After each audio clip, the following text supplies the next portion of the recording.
এটা তো একটা পূর্ব পরিকল্পিত রাজনৈতিক উদ্দেশ্য প্রণোদিত পূর্ব নির্ধারিত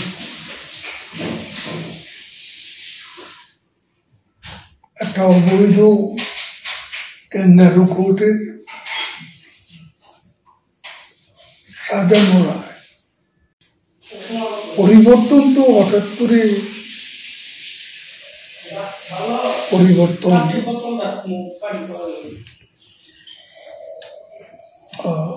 আসে না, এটা ইমিডিয়েট একটা ইম্প্যাক্ট আছে, যেটার একটা সুদূর প্রসারী আফটার ইফেক্ট আছে। রায় ঘোষণার পরে আওয়ামী লীগের মধ্যে কি প্রতিক্রিয়া দেখছেন? আমরা এটা একটা হাস্যকর রায়, সাজানো রায়। আমরা আগেও বলেছিলাম এখানে আমাদের নেত্রী প্রধানমন্ত্রী শেখ হাসিনাকে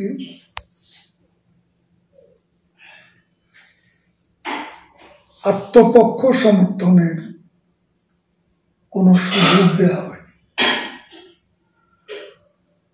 এবং এই রায়টা ছিল এ ধরনের ঘটনা বোধ কোন দেশের মামলার রায় ইন অ্যাবসেন্সিয়া মৃত্যুদণ্ড দেওয়া, এরকম একটা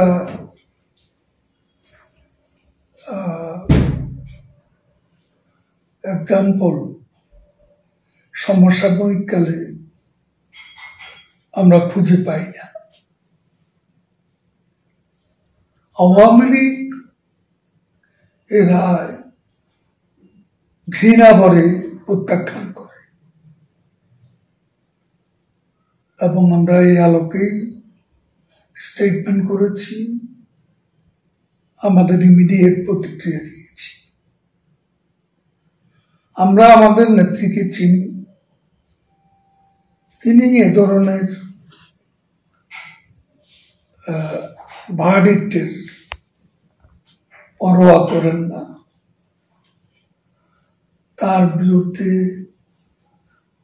জাতির পিতা বঙ্গবন্ধু বিরুদ্ধে অনেক ষড়যন্ত্র হয়েছে অতীতে। ষড়যন্ত্রমূলক মামলায় পাকিস্তান উপনিবেশিক আমলে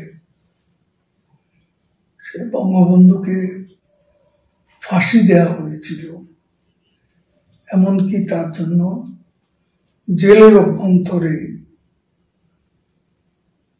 কবর খোঁড়া হয়েছিল। তো সেখান থেকে তিনি মুক্তি পেয়ে জাতির পিতা হিসাবে বাংলাদেশের রাজনীতিতে তথা বাংলাদেশে তিনি প্রত্যাবর্তন করেছিলেন। ভারত তো আমাদের নেত্রীকে আশ্রয় দিয়েছে, তিনি নিরাপদে আছেন, মৃত্যুর মুখ থেকে এবং মৃত্যুর মুখোমুখি হয়ে 24-এর 5 আগস্ট এসকেপ করেছেন এবং ইন্ডিয়াতে আশ্রয় নিয়েছেন। আমরা অনেকে আছি। এখন ভারত সরকারের নিজস্ব কৌশল আছে, রণনীতি আছে, এবং আজকে বাংলাদেশকে নিয়ে ডিপ স্টেটের যে রাজনৈতিক খেলা,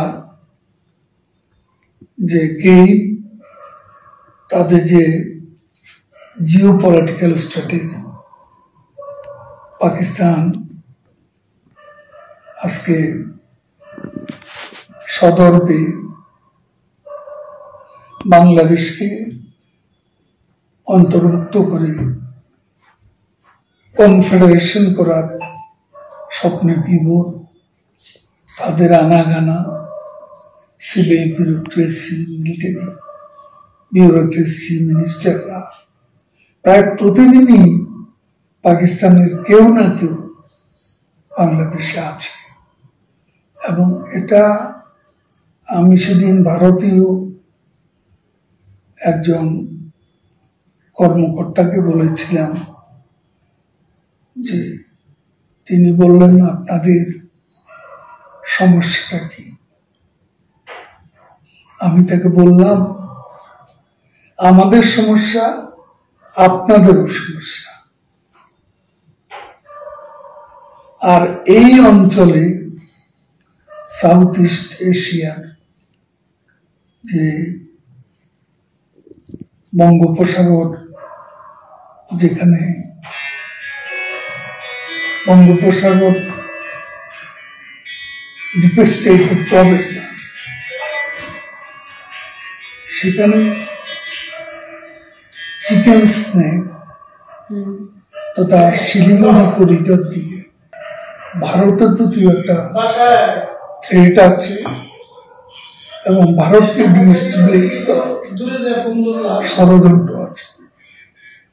এই হিসাবে ভারতের অভিজ্ঞ প্রাজ্ঞ নেতারা তাদের সিকিউরিটি, তাদের ইন্টেলিজেন্স, তারা নিজেদের স্ট্র্যাটেজি নিজেরাই ঠিক করবে।